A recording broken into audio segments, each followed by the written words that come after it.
Now to the showdown over the debt ceiling and the troubling updates on the race to avoid a potentially catastrophic default.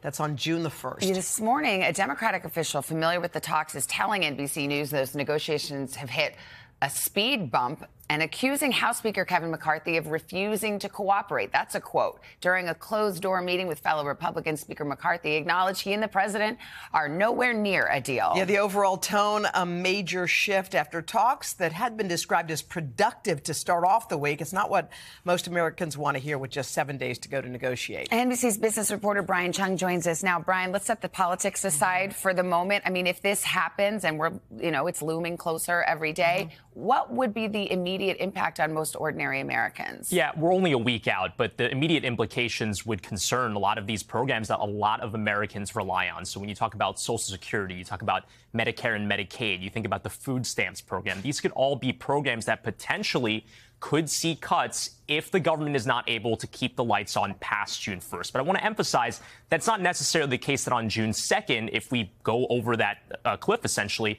that all of those programs would essentially have no more money in the tank anymore. And there are two reasons for that. First of all, June 1st is just an estimate for when the government might not be able to pay the bills anymore. It's possible that they could extend past that, but they've been saying that June 1st deadline is kind of just a way to get around the prudence there to say, let's try to get this done as soon as possible. But the second reason is also because of the fact that, look, when we talk about these types of programs, it's never happened before. The United States has never defaulted before. The government could make cuts in other programs to keep Medicaid and Medicare alive.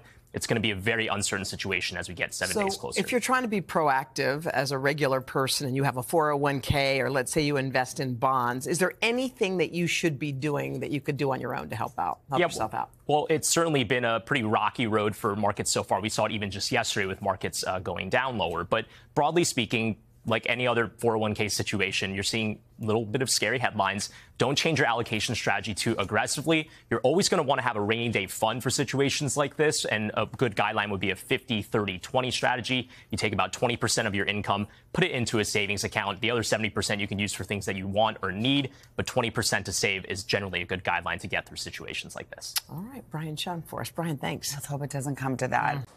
Hey, thanks for watching. Don't miss the Today Show every weekday at 11 a.m. Eastern, 8 Pacific on our streaming channel, Today All Day.